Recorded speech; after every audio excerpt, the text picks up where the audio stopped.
Hail YouTube, Dominions, Doomentites, and Archvillains! Thank you all for supporting me in my effort to save pop culture. And I would ask you please make sure you are still subbed, turn on your notification bell, and if you are not subscribed, please consider doing so. This channel could use your support. Thank you, and enjoy this video. Late last night, the New York Times broke a story that shook the entertainment world to its foundation, with a headline that read, "Bob Iger thought he was leaving on top. Now he's fighting for Disney's life."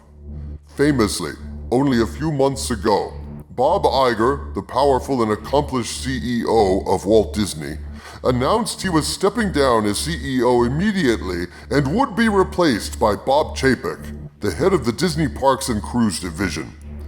This has lasted all of a few weeks, and now Iger has announced his return to seize the reins of power at Disney, replacing Chapek in an effort to save Disney from extinction. Save Disney?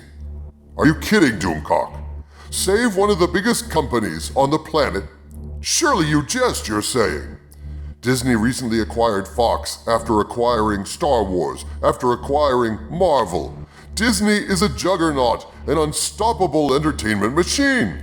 How could Disney possibly be doomed? My friends, even before I read this New York Times article, a very simple fact came to my attention over the last few days, a simple fact with staggering implications that made me realize the enormous threat that Disney is facing. And this threat is lurking at the heart of its theme parks. What is this threat, and could it be the reason why Iger is returning? Let's briefly examine what is happening with Disney and why this may finally be the end for this powerful company. Bob Iger thought he was leaving on top. Now he's fighting for Disney's life. The former CEO thought he was riding into the sunset.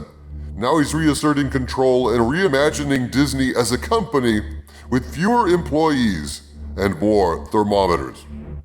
According to this article, in December of 2019, Iger announced his retirement and stepped down immediately, surrendering the CEO seat to Bob Chapek.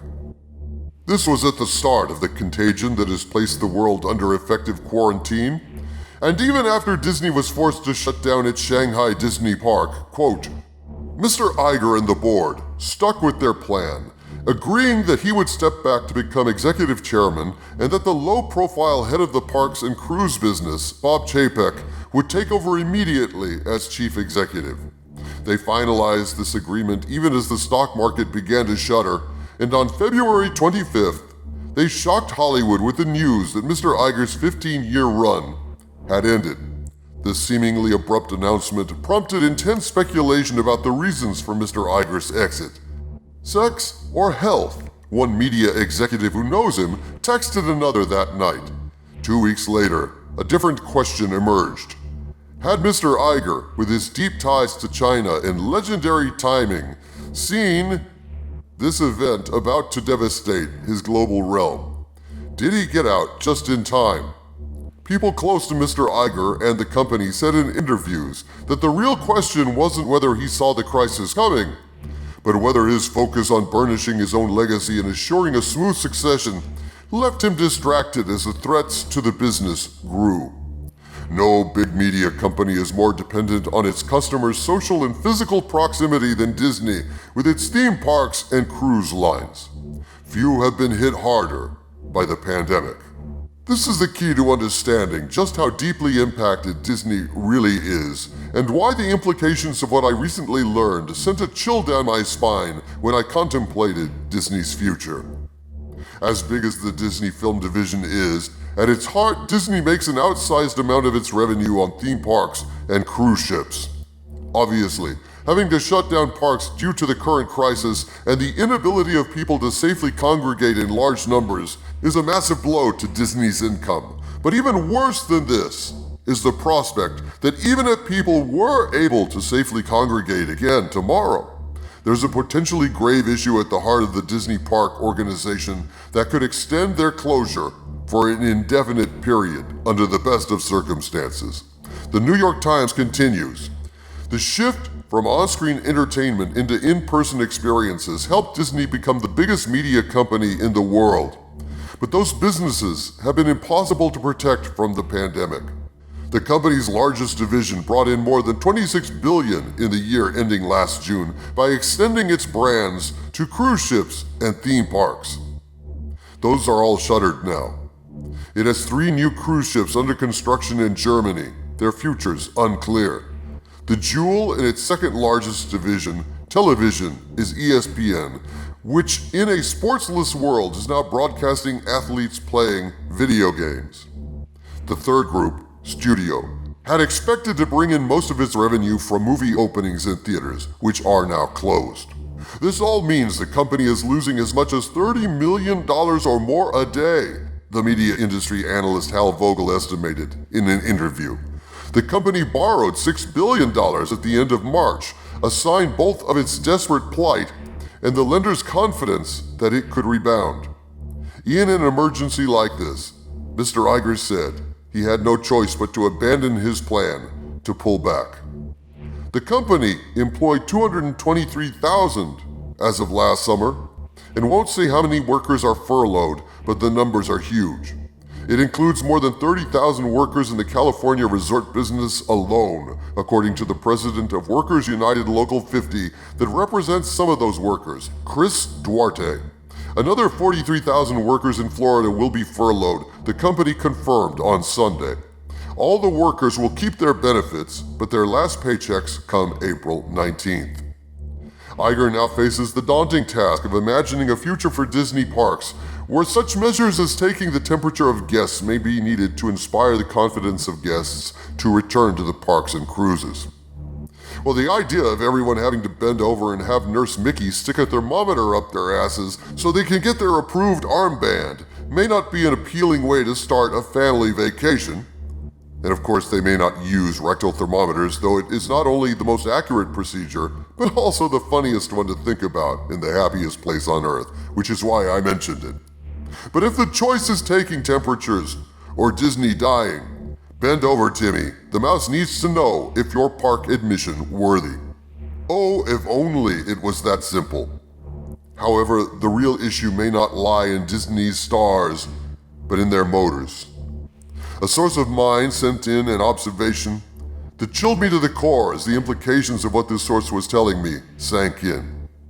If the Disney Parks division brings in a vast amount of capital, and Disney is relying on that capital, here is the nightmare scenario. On the Disney side of things, I often try to imagine how many cogs are needed to make Walt Disney World run. People, things, machines, flowcharts. What kind of systems are in place? And as I walk around the place, I just can't perceive it. But if you boil it down to, say, a single ride, like It's a Small World, then I can see the math there, and it is daunting. Small World in Walt Disney World has 100,000 moving parts, not counting the boats and the water that people ride in and on.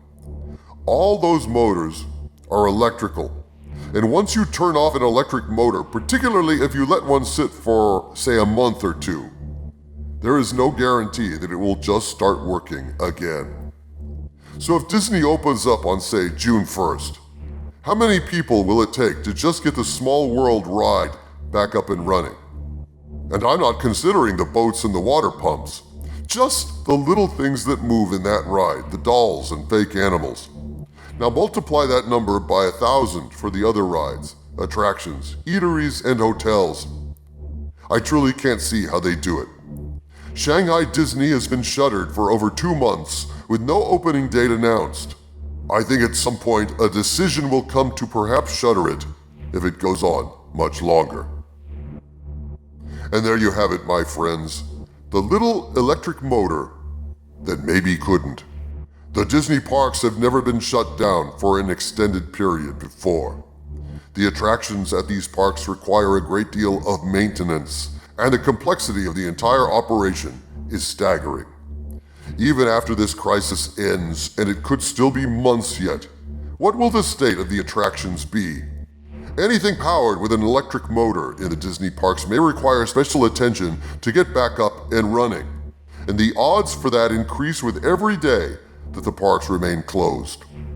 Could this be a Disney park apocalyptic scenario that has prompted Iger to return? Could this spell doom for the entertainment juggernaut, laid low by the very parks division that Walt Disney started with his creation of Disneyland in the 50s?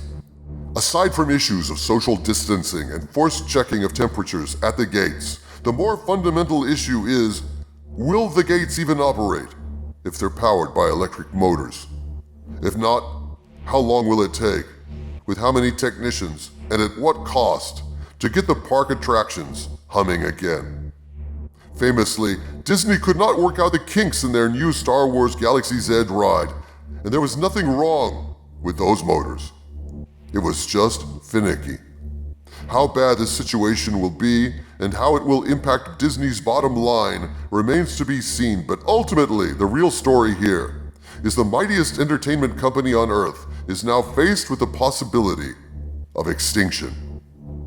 It's a small world after all, and that world has just gotten a little smaller. From the center of the Earth, this is Dictor Van Doomcock, bidding you all, my friends, stay angry.